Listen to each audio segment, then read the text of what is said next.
नमस्कार मंडळी, राम राम. गुरुकृपा चॅनलमध्ये तुमचं स्वागत आहे. तर सर्व ताईंना वटपौर्णिमेच्या खूप खूप खूप शुभेच्छा. तर बघा, माझं शेण वगैरे काढून झालं, गाईला तिकडे मांडून दिली आणि मस्तपैकी पाऊस पडलेला आहे आपल्याकडं.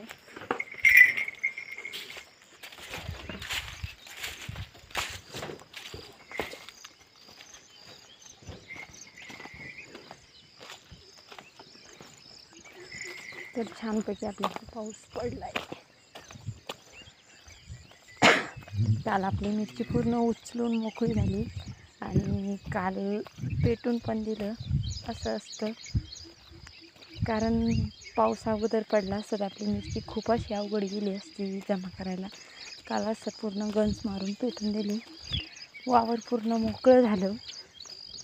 आता याच्यावर आज राऊंड अप मारण्यासाठी कोरडं होतं, तर पाऊस पण पडला आहे आणि थोडं ओलावा असला की पटकन राऊंड अप काम करता येईल. त्याच्यामुळं आता आज राऊंड अप मारून वावर पूर्ण चक होईल, म्हणजे हिरवं गवत आणि जे मिरचीचे बेटं कापलेले ते पण जळून जातील. आणि पुढं बघू शकता आपली मेथी पण मस्त दिसू लागली आहे. आता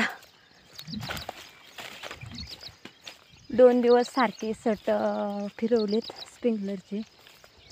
मागच्या वेळेस राऊंड अप मारलं होतं, हराळ मेलेली आहे, पण तेव्हा आपल्याला मिरची ठेवायची होती. तर आपली मेथी मस्तपैकी दिसू लागली बघा.